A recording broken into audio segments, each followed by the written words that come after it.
आप सभी का स्वागत है। आपके साथ मैं तनु तिवारी। कैमूर दौरे पर आए जन सुराज मंच विचार के सूत्रधार प्रशांत किशोर ने बिहार की बदहाली को लेकर राजद और जदयू को आड़े हाथों लिया। उन्होंने बिहार के नीतीश सरकार को अधिकारियों का जंगल राज बताया, आरक्षण में वर्गीकरण का पूर्ण समर्थन किया। वहीं बिहार के मुसलमानों को राजद की लालटेन का तेल बताया। वहीं लालू पर मुसलमानों का शोषण करने का आरोप लगाया। साथ ही बात मुसलमानों के बच्चों के भविष्य को बर्बाद करने का भी आरोप लगाया। वहीं भभुआ स्थित सर्किट हाउस में पत्रकार वार्ता के दौरान उन्होंने कहा कि 2 वर्ष में करीब 60% बिहार के ग्रामीण क्षेत्र का पैदल दौरा कर चुका हूं। अभी यह पैदल यात्रा सुपौल तक पहुंच चुकी है। कैमूर पहुंचने में करीब 8 से 9 महीना लग सकता है। उन्होंने कहा कि रामगढ़ में उपचुनाव के संबंध में मैं कैमूर आया हूं।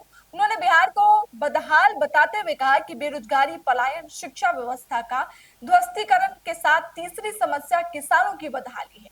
उन्होंने कहा कि बिहार में सबसे बड़ी समस्या पलायन है, लेकिन लोग पलायन को गरीब और मजदूर वर्ग से जोड़ते हैं, लेकिन ऐसा नहीं है। आज पलायन की समस्या हर परिवार से जुड़ी है। उन्होंने कहा कि सबसे बड़ा पलायन पूंजी और बुद्धि का हो रहा है। इस पलायन को रोकना होगा।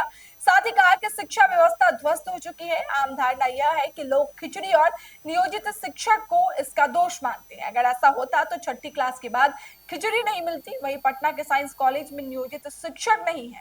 वहां की शिक्षा व्यवस्था क्यों ध्वस्त है? वहीं बिहार में ध्वस्त शिक्षा व्यवस्था का कारण लालू यादव और नीतीश कुमार के 30 वर्ष के शासन को मानते हैं। वहीं समाजवादी शिक्षा व्यवस्था का परिणाम है कि शिक्षा व्यवस्था का समता मूलक शिक्षा व्यवस्था बनाने में जो थोड़ी बहुत शिक्षा व्यवस्था बची थी वो भी समाप्त कर दिया गया।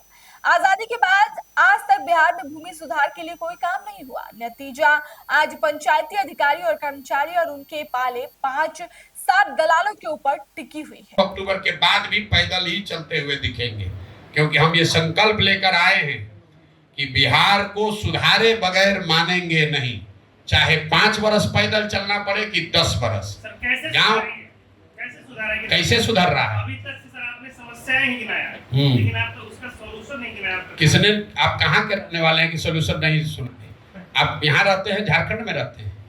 2 बरस से चिल्ला चिल्ला के गांव-गांव में जाकर बता रहे हैं कि पलायन कैसे रुकेगा, ये बता रहे हैं कि शिक्षा कैसे सुधरेगा, ये बता रहे हैं कि खेती को खाने वाले खेती से कमाने वाला खेती कैसे बनाया जाएगा। पूरा उसका ब्लूप्रिंट दे रहे हैं, लेकिन हमको मालूम है आप जैसे बहुत लोग हैं जिसको सुनना नहीं है। इसीलिए मार्च में इसका पूरा विजन डॉक्यूमेंट कागज जारी करेंगे।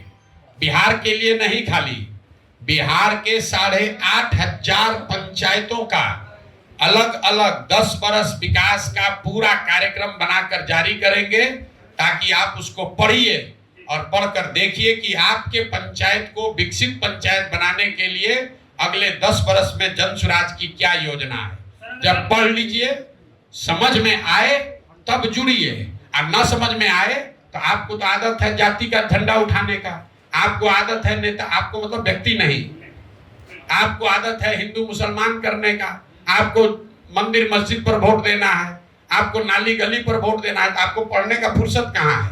यहाँ तो व्हाट्सएप यूनिवर्सिटी है, व्हाट्सएप पर देखे और उसी पर चाहते हैं दुनिया सुधर जाए। हम व्हाट्सएप यूनिवर्सिटी वाले नहीं हैं। बिहार में ये ज्ञान की भूमि रही है, लेकिन ये दुर्भाग्य देखिए, यहाँ जो आदमी शर्ट के ऊपर गंजी पहन ले उसी को आप लोग नेता बताते हैं। जिस व्यक्ति को भाषा का विषय का ज्ञान ना हो उसको आप लोग बताते हैं जमीनी नेता। जो आदमी लंपट है, बदमाश है, कभी पास नहीं हुआ, कभी कुछ किया नहीं जीवन में, उसको आप लोगों ने नेता हम लोगों ने बना दिया। तो जब आप चोर चुहेड़ बालू माफिया शराब माफिया को नेता बनाइएगा तो आपके बच्चे को पढ़ाएगा कि उससे ड्रग्स बेचवाएगा? एक सवाल आप है।